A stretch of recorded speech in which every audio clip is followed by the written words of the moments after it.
Pengobatan itu adalah sebuah harta karun yang tak akan habis. Hanya sebagiannya saja juga sudah cukup untuk digunakan oleh Bensu selama beberapa generasi. Avril berkata, Reka, besok adalah hari ulang tahun Tokia yang ke-23.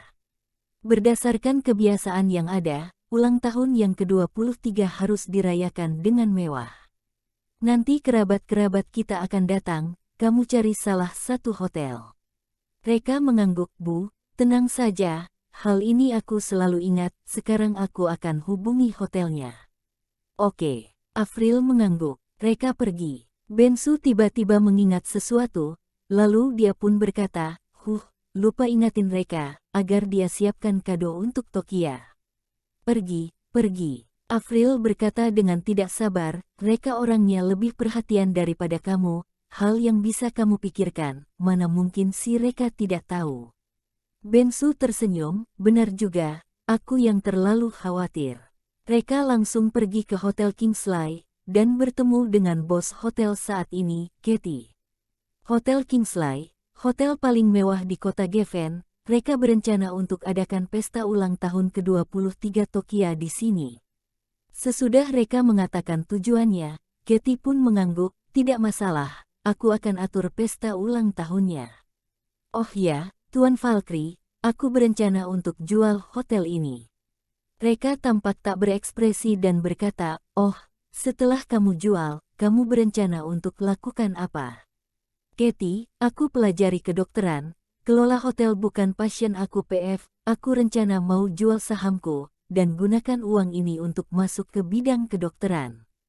Semenjak George minta maaf di majalah internasional, industri pengobatan tradisional pun kembali booming. Sekarang ini adalah kesempatannya, jika bisa manfaatkan dengan baik, babi pun sudah bisa terbang. Reka mengangguk, dia sangat menyetujui pemikiran Katie. Bidang kedokteran memang sudah mau viral. Pertama karena kehebohan dari pernyataan minta maaf George. Di sisi lain, pengobatan yang ditemukan oleh dirinya juga bisa bantu pengobatan medis tradisional menjadi semakin luar biasa. Reka berkata, kamu tidak perlu jual sahammu, biarkan keluarga Eropah yang beli balik saja. Hotel Kingsley, keluarga Eropah punya 70% saham, sedangkan keluarganya Katie punya 30%, dan unit manajemen. Kali ini jika berhasil akuisisi 30% saham ini, Hotel Kingsley sepenuhnya akan jadi milik Reka. Katie terlihat gembira, oke, aku sudah susun kontraknya, Tuan Valkyrie tanda tangan saja. Reka mengambil pena, ketika hendak tanda tangan, dia pun berpikir sejenak, lalu dia pun tanda tangan dengan nama Tokia. Reka berencana untuk berikan saham sebanyak 30% ini kepada Tokia yang merupakan hadiah ulang tahun ke-23-nya. Sebenarnya Reka ingin berikan semua sahamnya ke Tokia, hanya saja dia takut Tokia tak mau terima.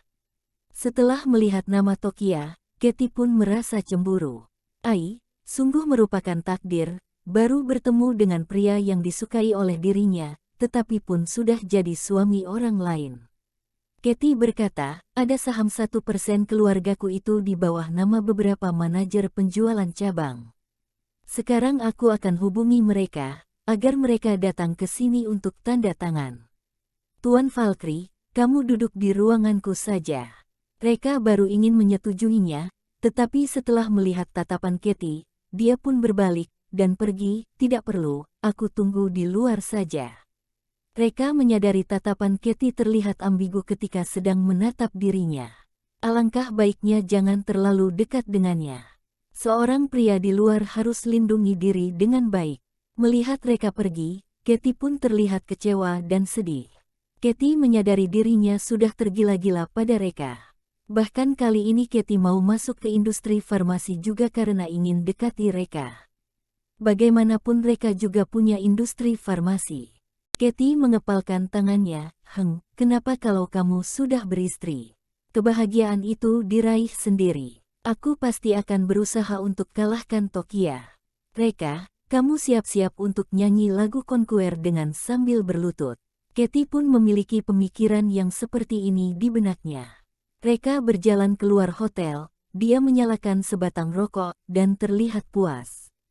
Seorang pria merokok diam-diam di belakang wanitanya, pun terdapat rasa seperti sedang punya wanita simpanan. Ketika Reka sedang rokok, seunit mobil Audi A6 tiba-tiba berhenti di depannya. Pintu mobil itu dibuka, seorang wanita modis dengan pakaian keren, kacamata hitam, dan sepatu hak tinggi berjalan keluar dari dalam mobil. Wanita itu melempar kunci mobilnya ke Reka, "Bantu aku." Wanita itu menganggap Reka adalah petugas valet. Reka tidak menerimanya, dan biarkan kuncinya jatuh ke bawah. Wanita modis itu seketika menjadi marah, "Kamu tuli ya, apakah kamu tidak bisa dengar?" Reka berkata dengan tak sabar, "Aku bukan petugas valet." Wanita modis itu tertegun sejenak, "Suaramu sedikit familiar." "Kamu." Wanita itu menatap Reka dengan serius, lalu dia pun berteriak, "Kamu adalah Reka." Reka mengerutkan keningnya, dia menatap wanita itu, hanya saja, dia tidak mengingatnya sama sekali. "Siapa kamu?" Reka berkata dengan penasaran. Wanita modis itu melepaskan kacamata hitamnya, dan berkata, "Kenapa, setelah dipenjara selama 5 tahun, aku pun kamu tidak ingat lagi?" Sesudah Reka melihatnya dengan teliti, seketika dia pun sadar. Dirinya kenal wanita ini, Felicia, mantan teman sekelasnya.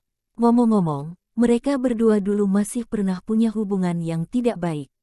Pada masa SMA, Felicia merupakan siswi cantik yang terkenal, orang yang ingin kejar dia bahkan pun sudah bisa dibentuk jadi sebuah grup. Namun, Felicia sangat angkuh dan picik, dia hanya akan berteman dengan orang-orang dari keluarga kaya, dan akan bersikap sinis terhadap orang-orang dari keluarga kurang mampu. Pada saat itu, tidak tahu siapa mana yang gunakan nama Reka untuk menulis surat cinta kepada Felicia. Ini membuat Felicia sangat emosi, dia membaca surat cinta itu di depan umum, dan mempermalukan Reka di sana. Saat itu, Reka adalah anak yang ditinggali oleh keluarga Valkyrie, dia pun sering kelaparan pada masa-masa itu. Felicia merasa orang seperti Reka yang menulis surat cinta kepada dirinya adalah sejenis penghinaan. Setelah kejadian itu, Reka menjadi semakin rendah diri, bahkan dia pun tidak berani mengangkat kepalanya untuk melihat orang lain. Kemudian, setelah Reka masuk penjara, Felicia pun berencana untuk balas dendam. Dia sebarkan informasi itu ke semua orang, jadi teman-teman di sekolah, semuanya pun tahu Reka di penjara. Tidak disangka, setelah lulus begitu lama, mereka masih bisa bertemu lagi. Felicia sekarang mengenakan pakaian dan aksesoris branded, tampaknya kehidupan dia sekarang sangat baik. Reka berkata, "Kamu adalah Felicia." Felicia berkata dengan sambil tersenyum, "Sepertinya kamu tidak jadi bodoh setelah masuk ke penjara, bahkan masih ingat aku." Reka mengerutkan keningnya. Wanita ini masih saja punya sifat seperti dulu, sinis dan suka memandang rendah orang lain. Felicia berkata lagi, "Pergi, bantu aku parkir mobil, aku akan kasih tip ke kamu." Reka, "Aku bukan petugas valet." Felicia, "Kalau kamu bukan petugas, kamu datang ke sini untuk apa?" "Makan ya." Reka bertanya balik, "Kalau gitu kamu datang ke sini untuk apa?" Felicia seketika menjadi bangga, "Aku adalah manajer penjualan cabang Hotel Kingsley, aku punya saham 1% Hotel Kingsley. Ada seorang bos yang ingin akuisisi sahamku, aku datang untuk tanda tangan kontrak." "Hufet, aku jujur saja, sebenarnya yang ingin akuisisi saham Hotel Kingsley adalah pacarku."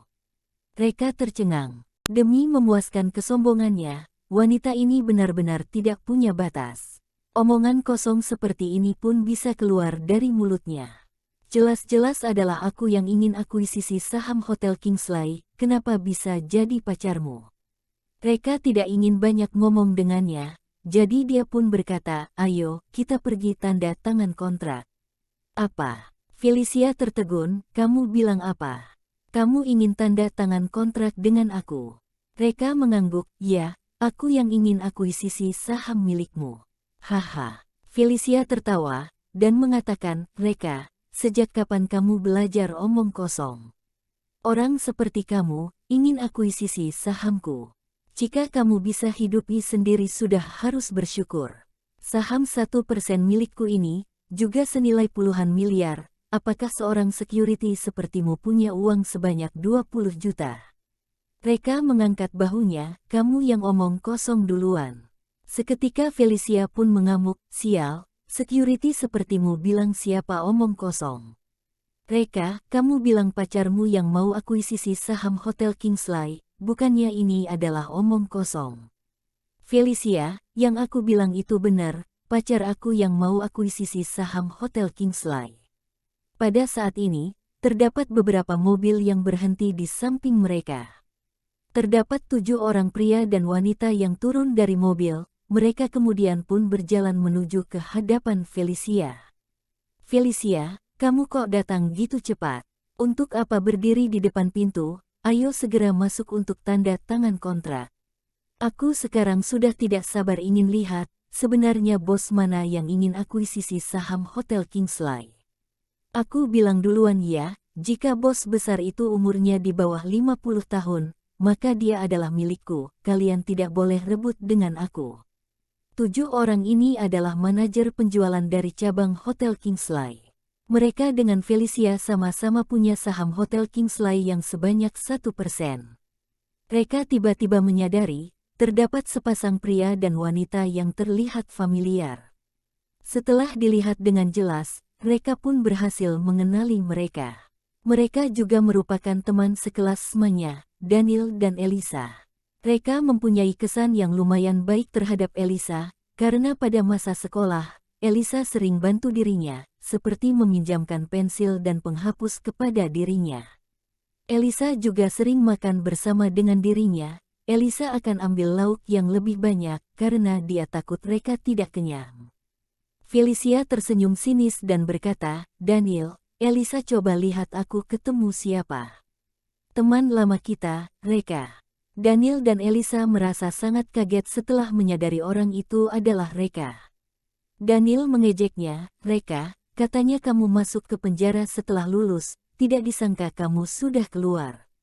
Wajah Reka terlihat dingin, dan dia pun tidak ingin melayaninya. Dulu Daniel dengan Felicia adalah satu kelompok, mereka berdua punya sifat yang sama. Elisa pun ingin bantu Reka dan mengatakan, sudah, teman sekelas bertemu, jangan ungkit hal-hal yang bisa merusak suasana hati. Reka, kamu kerja di hotel ini. Reka mengangguk, Felicia mengejeknya, tadi aku nanya apakah dia adalah security di sini, dia masih tidak mau ngaku. Sekarang juga sudah terungkap, malu tidak? Daniel berkata, Felicia, kamu juga jangan ngomong Reka dengan seperti ini. Kita adalah teman sekelas, sesudah lihat kita hidup dengan begitu baik, sedangkan dirinya hanya merupakan seorang security, mana mungkin dia mau ngaku. Apalagi dulu Reka juga pernah kejar kamu. Felicia memakinya, diam, masalah ini lain kali tidak boleh diungkit lagi, ini adalah hal yang paling memalukan dalam seumur hidupku. Lupakan saja, kita cepat pergi tanda tangan saja, jangan sampai pacarku tunggu terlalu lama. Pacarmu, wajah Daniel tampak penasaran.